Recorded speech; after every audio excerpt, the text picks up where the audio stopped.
बिस्मिल्लाहिर्रहमानिर्रहीम। अस्सलामुअलैकुम नाज़रीन मोहतरम, इससे पहले आप इस कहानी की 173 एक साथ सुन चुके हैं। अब किस्त 174 मुलाहिज़ा फरमाएं। उसमें लंबी लंबी कई तिब्बी इस्लाहें थी जो मेरी समझ में नहीं आई, लेकिन जो बात समझने की थी वो जहन पर जरा जोर देने से मेरी समझ में आ गई थी। कड़ियाँ मिल गईं और मैं देर तक सोचों में खोया रहा। बिलाखिर मैं अपने कमरे से निकला। मेरे दाएं हाथ पर चार्ल्स का कमरा था और बाएं हाथ पर कैथरीन का। मैंने इधर उधर देखा, उस फ्लोर पर कोई दिखाई नहीं दे रहा था। हम तीनों के सिवा किसी कमरे में कोई मेहमान ठहरा हुआ नहीं था। मैंने कैथरीन के कमरे में पहुंचकर दरवाजे की नाप पर किस्मत आजमाई की। उसका दरवाजा मकफिल था, खिड़की भी अंदर से मजबूती से बंद थी।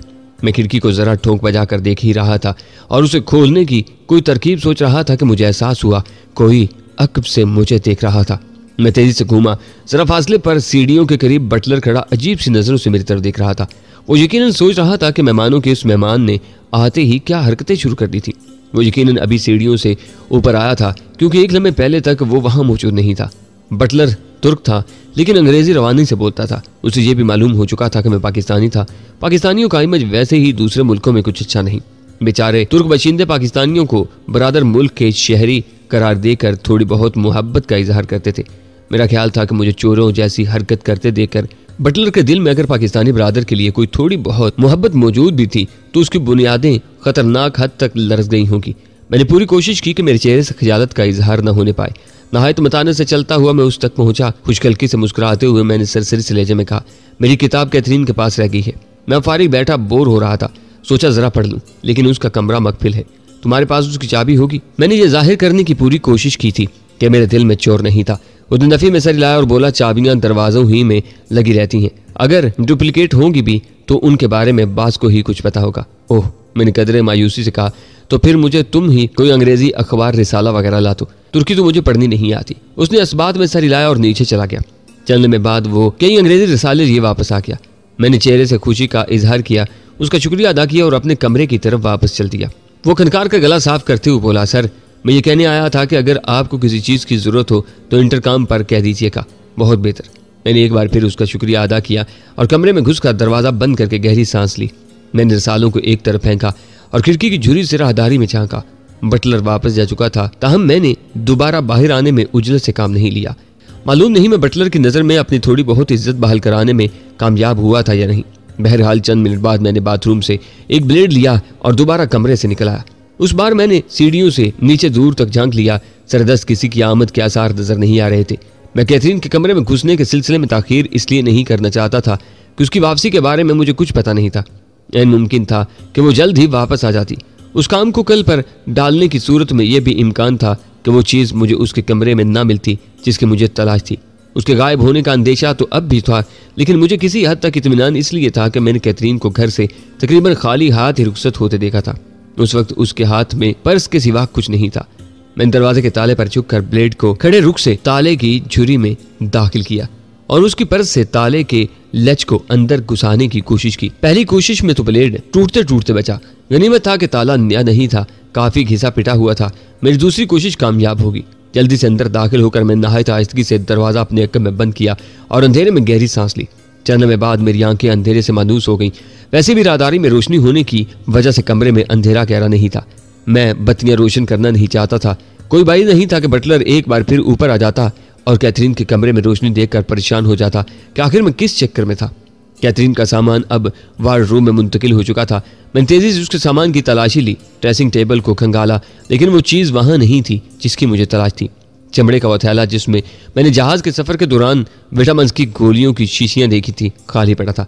मुझे कदरे मायूसी हुई, शायद मैं सही तौर पर देख नहीं सका था और कैथरीन वो शीशियां आज ही बाहर ले गई थी। तहम एक मुहिम सी उम्मीद लिए मैं बाथरूम में जा पहुंचा और मेडिसिन कैबिनेट को खोल कर देखा। कैबिनेट के खाने में वो शीशियां करीने और तरतीब से सजी हुई थी। मैं बेख्तियार तमानियत की गहरी सांस लेकर रह गया था। मैंने जल्दी से वो शीशियां नहायत हिफाजत से चमड़े के थैले में भरी और बाकी हर चीज़ को जूं का तूर छोड़कर नहायत मोहतात तरीके से अपने कमरे में वापस जा पहुंचा। मेरे कमरे में भी कोई ऐसी महफूज जगह नहीं थी जहां मैं उन शीशियों को छुपा कर मुतमिन हो जाता। बहरहाल मैंने अपने बाथरूम में जाकर फ्लैश की टंकी का पानी बहा दिया और वाल्व बंद करके मजीद पानी अंदर जाने से रोक दिया। फिर एक बड़ा स्क्रू लेकर मैंने टंकी का ढक्कन खोला और शीशियां टंकी में ऊपर तले रख दी। फिलहाल आसानी से मुझे यही जरा महफूज जगह मुयस्सर थी। टंकी बंद करके मैं आराम से कमरे में आकर लेट गया और बटलर के दिए हुए रसालों के वर्क करदानी करने लगा। रात के खाने पर मैं, चार्ल्स और कैथरीन यकजाना हो सके। मैंने काफ़ी देर उनका इंतजार करने के बाद बिलाकर खाना खा लिया। मैं भी खाने की मेज़ से उठा नहीं था कि चार्ल्स आ पहुंचा। लिबास तब्दील करके वो मेरे साथ आ बैठा। रात के तकरीबन 11 बज रहे थे। कैथरीन अब भी वापस नहीं आई थी, लेकिन अब चार्ल्स को गोया उसके बारे में कोई तशवीश नहीं थी। उसकी तशवीश शायद सिर्फ उस वक्त तक थी जब तक वो जहाज़ पर थी। चार्ल्स एक बार फिर मेरा शुक्रिया अदा करने लगा। मैंने उसकी खातिर बड़ी जहमत उठाई थी। उसका ख्याल था कि उसकी बेटी अगर ड्रग्स के धंधे में मुलव्वस रही भी थी तो अब शायद उससे निकल आई थी। उसे उम्मीद थी कि यूरोप के सफ़र के बाद वो उसे समझा बुझाकर अपने साथ घर ले जाने में कामयाब हो जाएगा। मैं उसकी हाँ में हाँ मिलाता रहा। मैंने उस पर अपनी उस राय का इजहार नहीं किया कि ड्रग्स के धंधे में एक बार मुलव्वस होने के बाद चाहते हुए भी किसी का उससे निकलना तकरीबन नामुमकिन ही था। मैं चार्ल्स की उम्मीदों को नाउमीदी और दिलशिकस्तगी में बदलना नहीं चाहता था। आखिर वो एक बाप था। अपनी बेटी की तमाम तर सरकशी के बावजूद और अपने मगरबी मुआशरे के रवायात के बरक्स वो अब भी बेटी की तरफ से लाताल्की और बेहसी इख्तियार करने के लिए तैयार नहीं था। वो खाना खा चुका तो मैं उसे शब बखैर कहकर अपने कमरे में आ गया। मेरा ख्याल है मैं बहरी जहाज़ की कई दिन की बेआरामी से काफ़ी थका हुआ था, इसलिए कुछ ज़्यादा गहरी नींद सो गया। मुझे पता नहीं चला कि कैथरीन किस वक्त वापस आई थी, लेकिन मेरी उससे उसी रात अपने ही कमरे में मुलाकात होगी। लेकिन अफसोस कि ये कोई मोहब्बत भरी या रोमान परवर मुलाकात नहीं थी। वो कम वक्त मेरी कनपट्टी पर पिस्तौल टिकाए मेरे बेड के पास ही खड़ी थी। दर हकीकत मेरी आंख कमरे की लाइट ऑन होने और कनपट्टी पर पिस्तौल की नाल के लम्ब से ही खुली थी। कैथरीन की बिलोरी आंखें उस वक्त शोले उगल रही थी। इतनी शाइस्तगी, नर्म खूब, मुहज्जब और खुश इतवार लड़की को उस कदर गुस्से में देखना मेरे लिए एक अजीब तजुर्बा था। मेरा ख्याल था कि वो ज्यादा गुस्से में तो कभी आती ही नहीं होगी।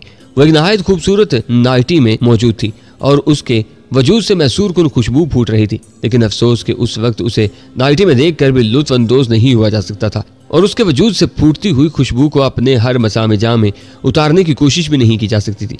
उसके तासुरात कुछ ऐसे ही खतरनाक थे। उस एक लम्हे में मुझे यह ख्याल भी आया कि वो इतने पुरअमन और खामोश तरीके से मेरे कमरे में कैसे आन पहुंची थी कि मेरी नींद में जरा भी खलल नहीं पड़ा था, जबकि मेरी गहरी नींद भी कुछ ज्यादा गहरी नहीं होती थी। फिर मैंने सोचा कि जब मैं जरा सी भी खरड़ फड़क किए बगैर उसके मकबिल कमरे में जा सकता था तो वह मेरे कमरे में क्यों नहीं आ सकती थी। आखिर वो भी तो न जाने कौन कौन से तजुर्बे दामन में समेटे दुनिया में घूम रही थी। बहरी जहाज पर सफर के दौरान जब मैंने उसके सामान की तलाशी ली थी तो मुझे उसमें कोई पिस्तौल वगैरह नजर नहीं आया था। शायद उस वक्त वो भी मेरी तरह उसे लिबास के अंदर कहीं हर वक्त अपने वजूद से चिपकाए फिरती हो, या फिर आज दोपहर से वो जिस आवारा गर्दी या मुहिम पर निकली हुई थी उसके दौरान बहुत सी चीजों के साथ पिस्तौल के भी इंतजाम करके आई हो। हालांकि मैंने उठकर बैठने की कोशिश नहीं की थी, सिर्फ हैरत से आंखें पिटपिटाने पर इक्तिफा किया था और उसके बावजूद उसने मुझे खबरदार करना जरूरी समझा। उठने की कोशिश मत करना। शीशियां कहाँ हैं? उसकी आवाज़ नागन की बुनकार से मुशाहबा थी। शीशियां? कौन सी शीशियां? मैंने मासूम बनने की कोशिश की। हालांकि मुझे खुद भी मालूम था कि मेरी यह कोशिश फजूल थी, लेकिन मैं सोचने के लिए 2-4 सेकंड की मोहलत हासिल करना चाहता था। उसके तासुरात बहुत खतरनाक नजर आ रहे थे। अचानक कोई हरकत करना मेरे हक में मोहलक साबित हो सकता था। अभी मैं उस लड़की को पूरी तरह नहीं जान सका था। मैं तुम्हारी खोपड़ी में सुराख करने के बाद भी शीशियां ढूंढ लूंगी, लेकिन मैं तुम्हारी जान लेना या ज्यादा जहमत उठाना नहीं चाहती। मुझे उन दोनों कामों पर मजबूर मत करो। उसकी आवाज़ अब भी सरगोशी से ज्यादा बुलंद नहीं थी, लेकिन यह सरगोशी गोया समात को खुरचती हुई गुजर रही थी। मुझे तो इस कमरे में कुछ शीशियां ड्रेसिंग टेबल पर और कुछ बाथरूम में मेडिसन कैबिनेट में रखी हुई मिली थी। उनके सिवा तो मुझे किसी शीशी के बारे में कुछ भी मालूम नहीं। मैं नहाई डटाई से अपनी मसनूई मासूमियत को बरकरार रखने की कोशिश करते हुए कहा, मैं सिर्फ 3 तक गिनूंगी। की। उसने सपाक लहजे में सिर्फ इतना कहा और गिनती शुरू करने से पहले ही ट्रैगर पर उसकी उंगली का दबाव बढ़ गया। तुम्हारे पापा तुम्हारे हाथों मेरे मरने का बहुत बुरा मनाएंगे। मैंने तेजी से कहा। जहन्नम में गए पापा? वो गुस्से से बोली। अभी तो नहीं गए, शायद मरने के बाद जाएं। मैंने मासूमियत से कहा। बको मत, उसने जला कर कहा और गिनती शुरू की। 1, ठहरो, मैंने बज़ाहिर घबराते हुए कहा। आखिर वो कौन सी शीशियां हैं जिनके लिए तुम मेरे पीछे पड़ गई हो? खुदा के लिए कुछ बताओ तो सही, कोई इशारा तो दो, शायद तुम्हें गलत फहमी हुई हो। मुझे कोई गलत फहमी नहीं हुई, मुझे बातों में लगाने की कोशिश मत करो। वो जरा ठहरे लहजे में बोली। उन शीशियों के राज से तुम्हारे सिवा कोई वाकिफ नहीं था। क्यों? क्या मैंने शीशियों के मामले में कोई खास तालीम हासिल की है? मैंने एक बार फिर उसे मासूमियत से चिढ़ाने की कोशिश की। हकीकत यही थी कि मैं उसे बातों में लगाने की कोशिश कर रहा था। मुझे शुरू ही से अंदाजा हो गया था कि तुम एक खतरनाक आदमी हो। मुझे तुम्हारी तरफ से होशियार रहना चाहिए था, ज्यादा मुहतात रहना चाहिए था। तुम यकीनन वो नहीं हो जो नजर आते हो। वो नगवारी से बोली। आज के दौर का अलमिया यही है कैथी डार्लिंग, मैंने ठंडी सांस लेकर कहा। ज्यादातर लोग वो नहीं हैं जो नजर आते हैं, तुम भी उन्हीं में से शामिल हो। अब मैं उसे क्या बताता कि शीशियों के राज से आगाह होने में मेरी खतरनाकी को कोई दखल नहीं था। अगर इत्तेफाक से कैथरीन की वो गिरी हुई किताब मुझे ना मिलती और उसमें जुड़े हुए वो औराक मेरी नजर में ना आते तो शायद बात मेरी समझ में ना आती। मेरा जहन इतनी दूर तक नहीं जा सकता था। पूरी बात तो उन औराक में भी नहीं थी, लेकिन कुछ ऐसी कड़ियां जरूर मिल गई थी जिनकी मदद से मैंने पूरी बात समझ ली थी। कैथरीन को शायद अभी तक किताब की गुमशुदगी का इल्म नहीं था, या फिर वो समझ रही थी कि किताब भी मैंने ही पार की होगी और उसके बाद ही मुझे शीशियों की अहमियत का अंदाजा हुआ होगा। वो मेरी आंखों में झांकते हुए बोली, अगर तुमने उन शीशियों को घर से बाहर कहीं मुंतकिल कर दिया है तो तुम्हारे साथ साथ ये मेरे हक में भी बहुत बुरा होगा। इस सूरत में तुम्हें हलाक करने का भी मुझे कोई फायदा नहीं होगा। मुझे हलाक करने का तो तुम्हें किसी भी सूरत में कोई फायदा नहीं होगा। मैंने जल्दी से कहा, लेकिन तुम ये मत समझना कि इस बहाने तुम जान बचा सकोगे। अगर तुम ये कहोगे कि तुमने शीशियां कहीं बाहर मुंतकिल कर दी हैं और वो तुम्हें साथ ले जाए बगैर नहीं मिल सकेंगी तो मैं तुम्हें साथ लेकर नहीं चल दूंगी। मैं शीशियों की तरफ से सब्र कर लूंगी और अपना दिल ठंडा करने के लिए तुम्हारी खोपड़ी में सुराख कर दूंगी, लेकिन अगर तुम शीशियां यहीं कहीं से बरामद करके मेरे हवाले कर दो तो तुम्हारी जान बच सकती है। उसने अब गोया अपने गुस्से पर काबू पा लिया था। मैंने बज़ाहिर एक लम्हे के लिए उसकी पेशकश पर गौर किया, फिर संजीदगी से कहा, ठीक है, मैं शीशियां तुम्हें देता हूँ, मुझे उठने दो। पिस्तौल मेरी कनपट्टी से हटाओ। पिस्तौल तुम्हारी कनपट्टी से ही लगा रहेगा, कोई हमाकत न करना। वो अब उस कैथरीन से बहुत मुख्तलिफ लग रही थी जिसे मैंने जहाज पर देखा था। तुम बहुत संगदिल हो, उर्दू के किसी शायर की महबूबा से भी ज्यादा। मैंने ठंडी सांस लेकर कहा, मेरी संगदिली का नमूना तो तुमने अभी तक कोई देखा ही नहीं। अब उसके याकूती होंठों पर खफीफ सी मुस्कुराहट आ गई थी। फिर उसने हदायत की, नहायत आहिस्ती से उठना। एक बार फिर खबरदार कर रही हूँ, कोई हमाकत न करना। तुम्हारे साथ इतनी नरमी सिर्फ इसलिए कर रही हूँ कि तुमने जहाज पर मेरी जान बचाई थी। मैंने इतना वक्त बकवास में इसलिए ज़ाया नहीं किया था कि उसकी हदायत पर अमल करता। मैं बातों बातों में उसके आसाब को जरा मामूल पर लाना चाहता था। हिजान ज़दा इंसान किसी भी लम्हे ट्रैगर दबा सकता है। उस सिलसिले में दूसरे इंसान के अंदाजे गलत हो सकते हैं, लेकिन जब इंसान के आसाब उसके काबू में हों तो फिर दूसरे को उसके बारे में अंदाजे लगाने में आसानी रहती है। मैंने बज़ाहिर उठने के लिए बाजुओं को खफीफ सी हरकत दी। उसके बाद यकीनन उसकी भी समझ में नहीं आया होगा कि किस तरह मेरा हाथ उसकी कलाई तक पहुंचा और किस तरह मैंने उसका पिस्तौल वाला हाथ ऊंचा कर दिया। उसने ट्रैगर दबाने में एक लम्हा भी तामिल नहीं किया, इस तरह से अंदाज में ट्रैगर दबा दिया, लेकिन उसका हाथ बहुत ऊंचा हो चुका था। गोली ने फानूस के कुछ हिस्सों की किरचियां बखेर दी जो मेरे ऊपर ही आकर गिरी। दूसरे हिले में मैं कैथरीन को बेड की एक तरफ से उठाकर दूसरी तरफ उछाल चुका था। स्मार्ट लड़कियां इस लिहाज से भी अच्छी होती हैं कि उन्हें एक बाजू पर उठाकर फेंकना आसान होता है, लेकिन मेरा अंदाजा थोड़ा सा गलत हो गया। वो दूसरी तरफ की दीवार से जा टकराई। अच्छी खासी धमक पैदा हुई। फायर की आवाज ज्यादा बुलंद नहीं थी, लेकिन उस धमक से मैं डर गया था कि कहीं उसकी खोपड़ी वगैरह न चटक गई हो। लेकिन उसकी सख्त जानी ने मुझे हैरान कर दिया। वो तड़प कर उठी। पिस्तौल उसके हाथ से गिर गया था। वो उसे उठाने के लिए झपटी, लेकिन उस वक्त तक मैं बिस्तर पर लौट कर उस पिस्तौल पर गिर चुका था। वो मेरे ऊपर गिरी और उस बदबख्त ने फौरन ही किचकिचा कर मेरी नाक चबाने की कोशिश की। ये इंतहाई गैर रुमानवी बल्कि गैर निस्वानी और तकरीबन गैर इंसानी हरकत थी। मेरे ख्याल में अब वो कराटे के एक आध हल्के से हाथ के मुस्तहिक हो चुकी थी जो मैंने बिला तामुल उसकी कनपट्टी पर रसीद कर दिया। वो ढीले ढाले अंदाज में एक तरफ को लुढ़क गई। मैं गहरी सांस लेते हुए घुटनों के बल उस पर झुक गया और जायजा लेने लगा कि उस दिलकश वजूद में कुछ टूट फूट तो नहीं हुई थी। दफातन मैं अपने अक्ब में एक तशवीश सता आवाज सुनकर पलटा। ये क्या हंगामा है? यहाँ क्या हो रहा है? वो चार्ल्स था। उसके बाल बिखरे हुए थे। उसका एक हाथ नाइट गाउन की जेब में था और दूसरे हाथ में एक रिवाल्वर मौजूद था जिसका रुख मेरी ही तरफ था, लेकिन उसका अंदाज दुश्मनों वाला नहीं था। रिवाल्वर उसने गोया महज एहतियातन थामा हुआ था। वो तो जब में था। अगर उस वक्त मैं अपने कमरे की बजाय कैथरीन के कमरे में होता और उस तरह उस पर झुका होता तो शायद वो कुछ और समझता। वो कुछ आगे आ गया। कैथरीन को बेजान से अंदाज में चारों खाने चित देखकर उसकी आंखें फैल गईं। वो वैसे ज़्यादा से अंदाज में बोला, क्या तुमने इसे मार डाला? मैंने फायर की आवाज़ सुनी थी। मैं अभी इतना बज़ौक नहीं हुआ कि कैथरीन जैसी खूबसूरत लड़कियों को हलाक करने लगूं। मजबूरी आन पड़े तो बात दूसरी है। मैंने ठंडी सांस लेकर कहा, फिलहाल तो मैं खुद इसके हाथों मरते मरते बचा हूँ। क्या वाकई? वो भी यकीनी से बोला, लेकिन इसे तुमको हलाक करने की क्या जरूरत आन पड़ी? तुम तो इसका मोहसिन हो। यहाँ बदला वफा का बेवफाई के सिवा क्या है? मैंने एक और ठंडी सांस लेकर खालिस उर्दू का मिसरा पढ़ा। मेरा ख्याल था कि चार्ल्स उर्दू नहीं समझता होगा, लेकिन उस वक्त मुझे हैरत का अच्छा खासा झटका लगा जब चार्ल्स उलझन आमेज लहजे में उर्दू ही में बोला, ये तुम्हारे और कैथरीन के दरमियान क्या कोई वफा और बेवफाई का भी सिलसिला चल निकला है? क्या चंद दिन के मैरिज सफर के दौरान तुम कैथरीन को या कैथरीन तुम्हें, या तुम दोनों एक दूसरे को पसंद करने लगे थे? उसका उर्दू का लहजा भी अच्छा खासा माकूल था। नहीं, ऐसी कोई बात नहीं है। मैंने गड़बड़ाकर जल्दी से कहा, वो तो मैं एक तरह की मिसाल दे रहा था कि इस दुनिया में बाज़ औक़ात नेकी का कुछ अच्छा सिला नहीं मिलता। ओह, उसने सर हिलाया और रिवाल्वर गाउन की जेब में रख लिया। मेरा ख्याल है आप अच्छी खासी उर्दू बोल और समझ लेते हैं मिस्टर चार्ल्स। मैंने तस्दीक चाही। हाँ, अच्छी खासी। उसने इस बात में सर हिलाते हुए तस्दीक की। तहम मैंने वापस अंग्रेजी में आते हुए कहा, आप बैठ क्यों नहीं जाते मिस्टर चार्ल्स? आप काफ़ी परेशान नजर आ रहे हैं। क्या मुझे परेशान नहीं होना चाहिए? रात के 2 बजे मेरी बेटी एक अजनबी के कमरे में बेहोश पड़ी है। यहाँ एक फायर भी हुआ है। उठा टेक की आवाज़ें भी सुनाई दी थी। आखिर ये सब क्या है? इस तरह तो होता है इस तरह के कामों में। मैंने एक बार फिर उर्दू में कहा। किस तरह के कामों में? उसने जरा चौंक कर पूछा। बात जरा लंबी है, अब बैठ जाइए ना मिस्टर चार्ल्स। मैं फौरन अंग्रेजी की तरफ उल्टी छलांग लगाते हुए बोला। वो गोया बादल नुखास्ता काउच पर बैठ चुका तो मैंने कहा, अगर आप बुरा न मनाएं तो मैं आपकी बेटी को उठाकर बेड पर लिटा दूं। इसमें बुरा मनाने की क्या बात है? वो कदरे हैरत से बोला। आखिर वो अंग्रेज था, अपनी तमाम तरवज़ादारी के बावजूद इतनी तकल्लुफ़ात का आदी नहीं था।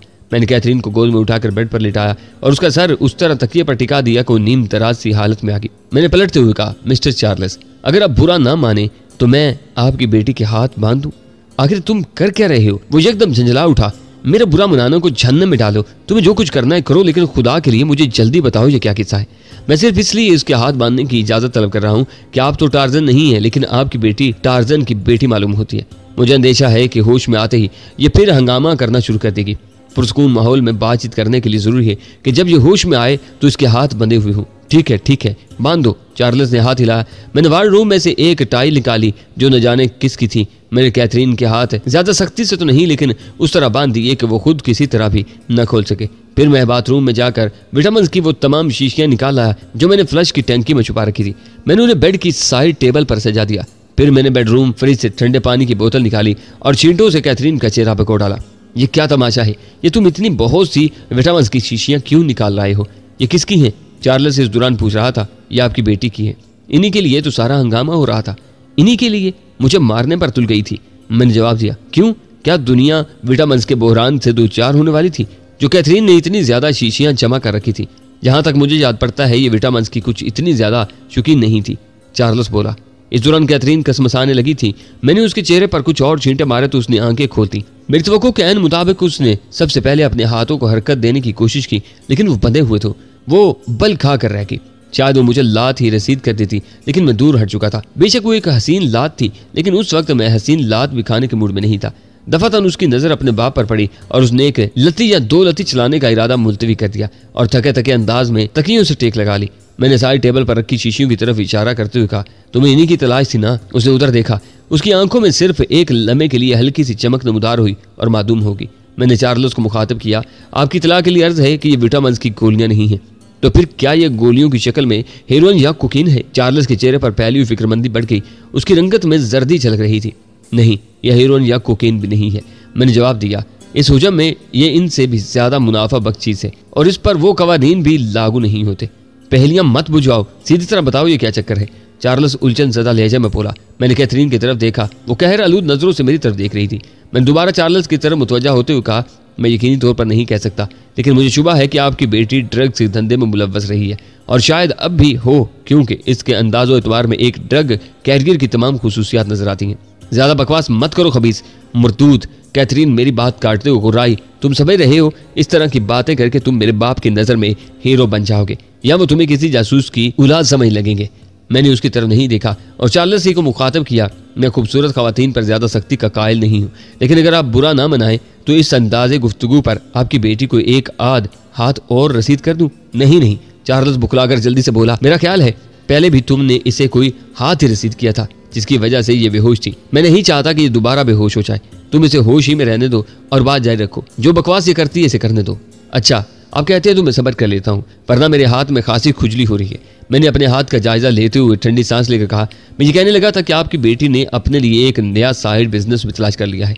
ड्रग्स इधर उधर ले जाने का सिलसिला भी शायद अभी जारी हो, लेकिन ये साइड बिजनेस शायद इससे भी ज्यादा मुनाफा बख्श हो। मैं यकीन से नहीं कह सकता कि ये साइड बिजनेस खालिसन आपकी बेटी का अपना ही है या इसके पीछे भी कोई सिंडिकेट काम कर रही है।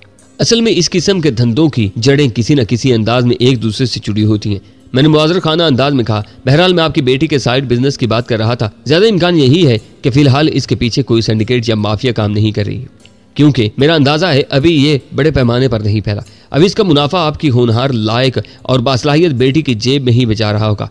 किस्सा दरअसल ये है कि इंडिया के कुछ साइंसदानों ने जड़ी बूटियों की मदद से एड्स का इलाज दरियाफ्त कर लिया है। कम अज कम उनका दावा यही है और शायद उनकी तैयार करदा दुआ कामयाब भी जा रही है, क्योंकि कुछ खुफिया अदादो शुमार से जाहिर होता है कि इसकी डिमांड रोज बरोज बढ़ रही है।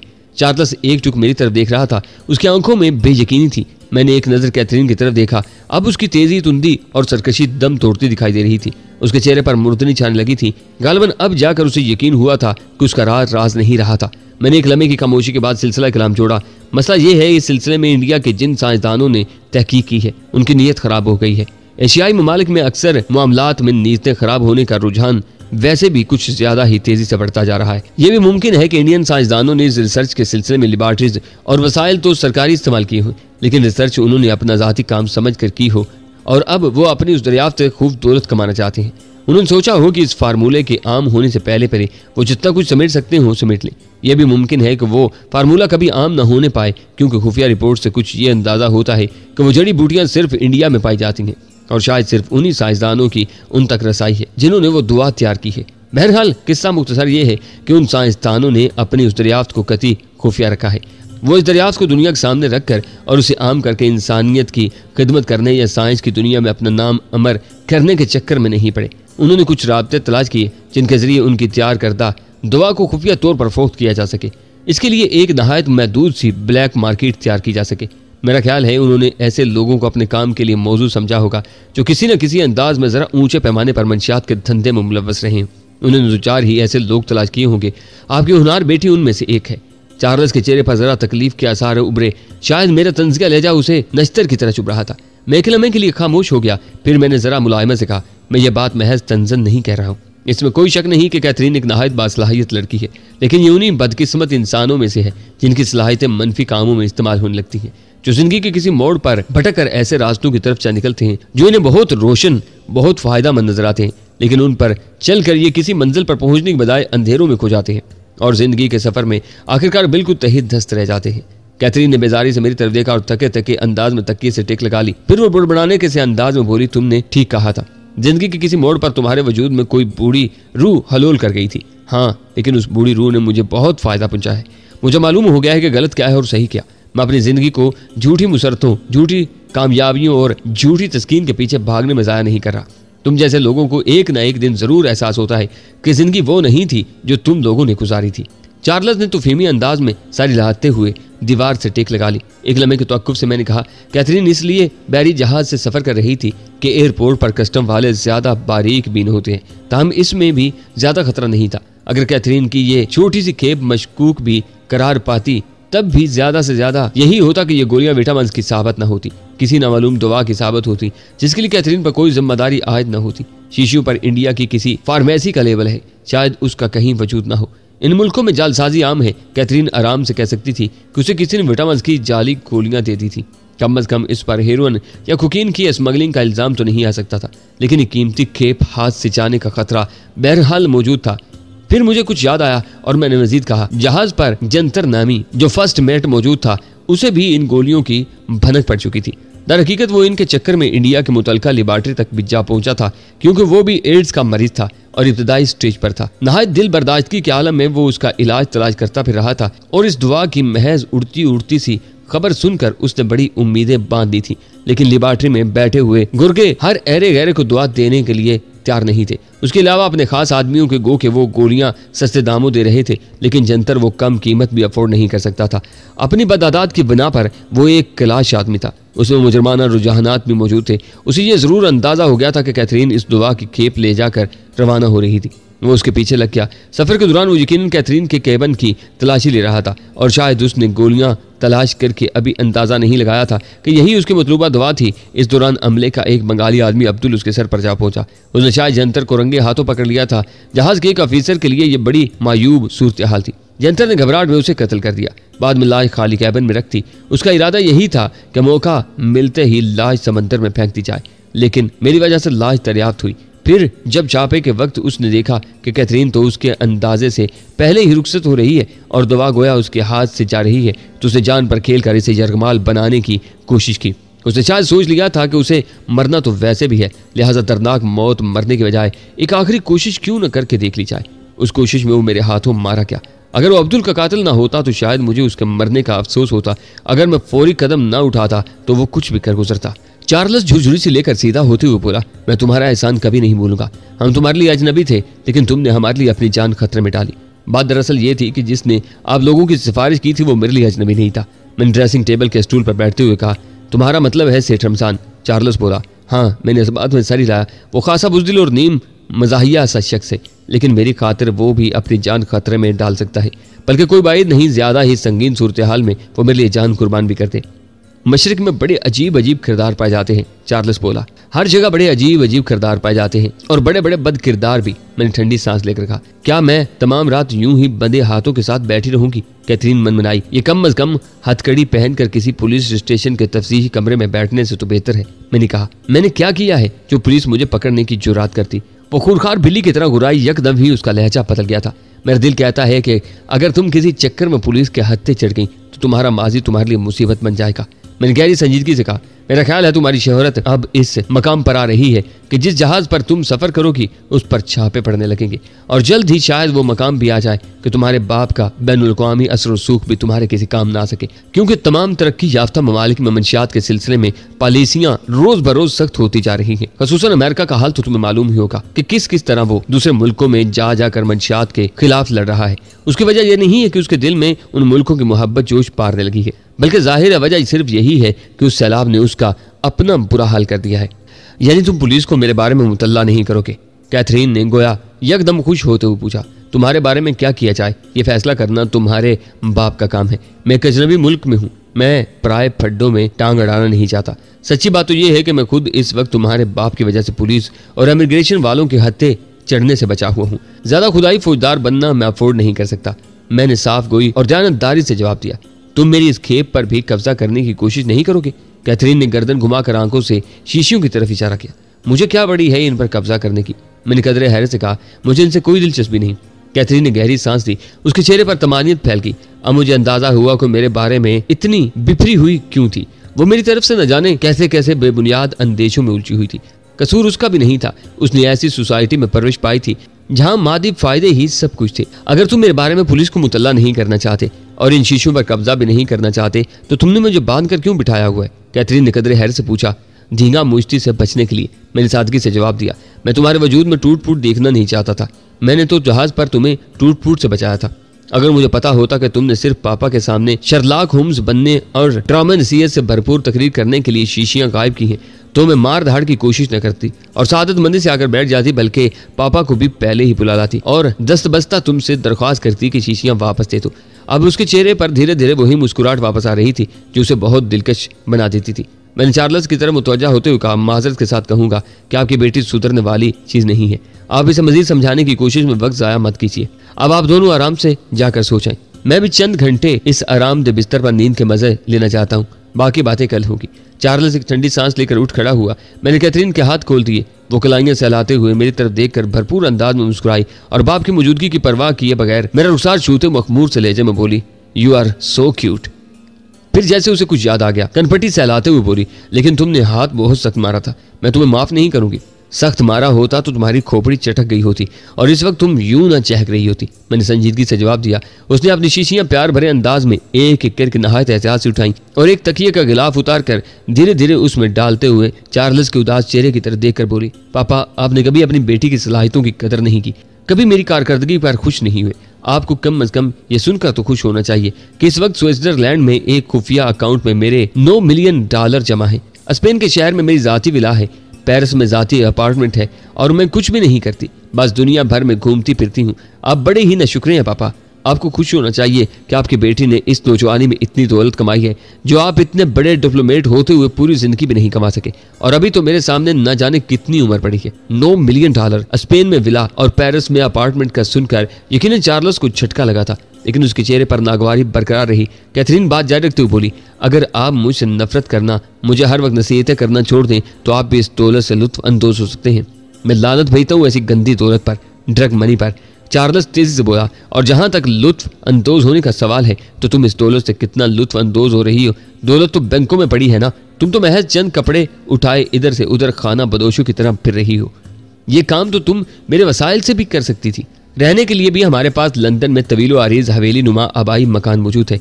कैथरीन ने मेरी तरफ देखकर यूं मुतरन्नम लेकिन इस्तज़ाइया सा कहका लगाया जैसे कह रही हो, इस खपती बुड्ढे की समझ में मेरी बात नहीं आएगी। चार्ल्स बोला, ऐसे ही किसी सफर के दौरान किसी एयरपोर्ट या बंदरगाह पर जिंदा की बजाय मुर्दा हालत में उतरोगी और तुम्हारी सारी दौलत खुफिया अकाउंट में पड़ी रह जाएगी। यह तो किसी के साथ भी हो सकता है, इसमें ऐसी हैरत या इबरत की क्या बात है? कैथरीन बोली। फ़र्क सिर्फ ये है कि जायज़ ज़राए से दौलत कमाने वालों का ज़मीर उस वक्त भी मुतमिन होता है जब वे दुनिया से रुखसत हो रहे होते हैं। चार्ल्स बोला।